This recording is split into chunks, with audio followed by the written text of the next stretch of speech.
Nous, à France Loisirs, on est du genre à garder le meilleur pour la fin. Pour cette fin de journée, samedi, au Salon du Livre à Palexpo, on vous a réservé une surprise. Laure Millon-Crozet, bonjour. Bonjour Daniel. Alors, vous avez fait un grand pas entre l'année dernière et cette année. C'est l'éditeur à Paris, Albin Michel, Le Beau Monde. Et ça a l'air de marcher du feu de Dieu, comme on dit, hein, en termes familiers. Racontez-nous Le Beau Monde et puis après on parlera de votre parcours, puisqu'on a vos interviews, je crois, depuis 2010, il me semble. 2009, 2010 2010. 2010, avec un petit roman paru chez Luce Vilquin que l'on salue. Albin Michel, c'est une aventure. Oui, c'est une grande aventure, mais enfin bon, oui, c'est mon 6e ouvrage, donc Oui. même si c'est mon premier vrai roman, on commence un petit peu à connaître le métier et c'est vrai que c'est agréable d'avoir un éditeur qui puisse nous diffuser un peu plus qu'en terre romande, disons. Alors l'histoire du Beau Monde, c'est la hantise dans les mariages de la haute société, c'est que la mariée ne vient pas. C'est vrai. Et c'est une noce à Thomas, on peut le dire comme ça, parce que ça vous donne pour vous l'astuce de présenter un personnage absent. Et c'est ce que moi j'ai trouvé remarquable dans votre ouvrage, c'est que, et je ne suis pas le seul d'ailleurs, c'est qu'on finit par s'attacher à la personne qui ne vient pas. Parce que vous êtes bienveillant. Il y a des personnages, des gens qui trouvent mais qui la le descendent en personnage flamme. voilà, Noce à Thomas, détestable. j'ai dit la noce à Thomas, on fait tomber les portraits, c'est ce que vous faites. C'est Parce vrai, que c'est chacun vrai. y va de son couplet. Absolument, les gens profitent de son absence pour se lâcher, pour la lyncher, pour être assez désagréable et se faire valoir, en effet. Alors on s'aperçoit que la fille qui allait se marier avait l'air très bien, pas du tout. Elle avait une vie très dissolue et c'est les frustrés qui la décrivent sous son mauvais angle. C'est vrai, j'ai l'impression que ce sont des personnes aigries, mais je crois que le lecteur peut la percevoir comme il le souhaite. C'est-à-dire qu'il va accorder de la foi à un personnage ou à un autre en fonction de ses affinités avec les différents personnages. Alors c'est pas facile de tenir combien de pages? C'est un roman, un gros roman, quoi, 200 240 pages. Voilà, Ouais, les 200 pour pages. moi, oui, c'est vrai que c'est pas mon format habituel. Vous êtes plutôt habitué à des choses très courtes. La dernière fois qu'on s'est rencontrés, c'était votre petite nouvelle.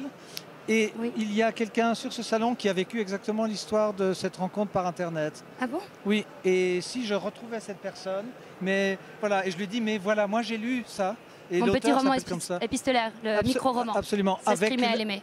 Et la personne a écrit à cette personne pour dire venez aux obsèques de la personne que vous avez rencontrée. Ah C'est non. étonnant. Ah, jusqu'à la fin, carrément. Absolument. Ouais. Absolument.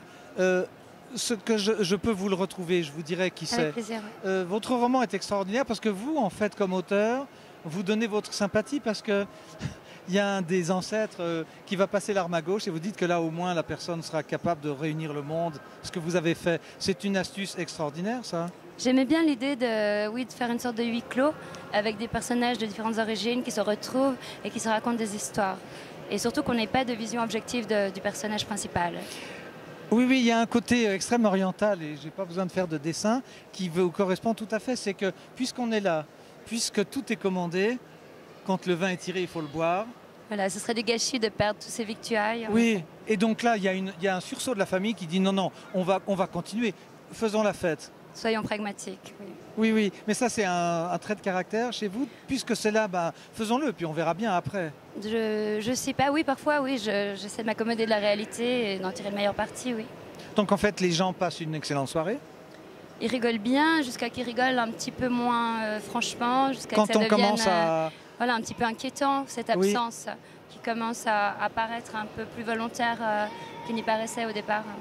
Ça m'a donné aussi l'envie de vous dire, je crois que je vous l'ai écrit, on espère qu'elle ne va pas venir d'un bout à l'autre, parce que la faiblesse eût été qu'elle se présenta devant nous et fait rater.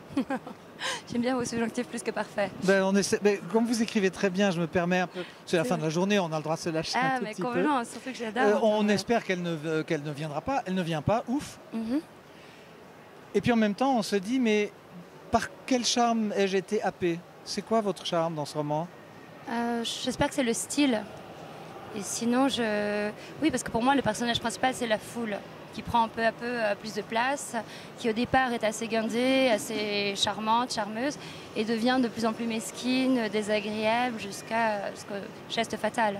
La vérité donc, qui est sous nos yeux, nous on croit qu'on attend une personne, et en fait vous, c'est le miroir, on est la foule, nous lecteurs. Un petit peu, oui, bien sûr, puisqu'il y a beaucoup de prénoms « on ». donc qui représente la première personne du pluriel. Donc c'est une sorte de nous qui inclut le lecteur, oui. On est prêt à lâcher à un moment donné, hein, quand vous dites... parce qu'elle est tellement présentée sous un jour disgracieux, qu'on serait la foule, elle se présenterait, on pourrait la mettre en pièces? Je ne sais pas. Vous laissez planer ce doute, c'est la société, c'est un peu ce qui vous arrive vous quand sort un livre? Je pose la question. Pour l'instant, j'ai plus d'amis que d'ennemis, mais il y en a Oui, Dieu quelques-uns merci, oui. il y en a quelques-uns qui se réveillent quand même. Oui. Oui. Comment le livre est reçu à Paris par votre Alors, public? Est-ce que vous avez fait plein d'émissions déjà? Non, en vérité, j'ai eu un très très bon accueil en Belgique, extraordinaire en Suisse. J'ai eu vraiment les informations à la radio, à la télévision, les émissions culturelles. La France, c'est plutôt les blogueurs qui sont là. Et justement, on m'a descendu sur France Inter, une libraire genevoise qui l'a fait. Ah non, c'est pas vrai. Oui. Donc c'était un peu mon entrée en France. Oui, mais ils se sont reconnus peut-être dans la foule. Je ne sais pas. Moi, c'est comme un ring, la littérature. Parfois, il faut monter sur le ring et puis accepter les coups. On peut saluer notre ami Cardona avec son histoire de boxe. Oui, bien sûr, oui. Et on l'a rencontré ici. Laure, on va vous laisser aller beaucoup au souper des auteurs, puisque c'est samedi, c'est l'avant-dernière journée. Et puis nous, on se connaît, ça fait 8 ans qu'on se côtoie. On aime bien votre style. Merci. Et on aime bien votre fraîcheur aussi. Je suis toujours terrifiée par la caméra, mais c'est toujours un grand plaisir de vous voir. Voilà, il y a juste quelques milliers de personnes qui vont vous voir. On espère vous donner un coup de pouce et je pense que France Choisir France devrait choisir votre livre, sauf s'ils ont écouté France Inter, évidemment. Ah oui, peut-être que ça va les challenger justement. Ça doit être les défier, parlons français. Ah oui, les challenger. Les challenger, quelle horreur. Voilà. Mais il y a le grand livre du mois, François Bunel. Non, je ne sais pas, c'est Ah non, c'est pas du livre. Oui, mais c'est lui qui est le rédacteur en chef. Le livre du mois, qui l'ont pris dans leur catalogue. Ah bah alors, c'est pas mal. C'est très bien. Bravo. Oui, merci beaucoup. Bravo pour une Genevoise, c'est pas mal du tout. Hein. On essaie de faire de notre mieux. Merci. Oui, on fait de son mieux. Merci. Nous, on se retrouve demain parce que là, on va plier bagages après une vingtaine d'interviews. Merci de nous avoir reçus. Merci.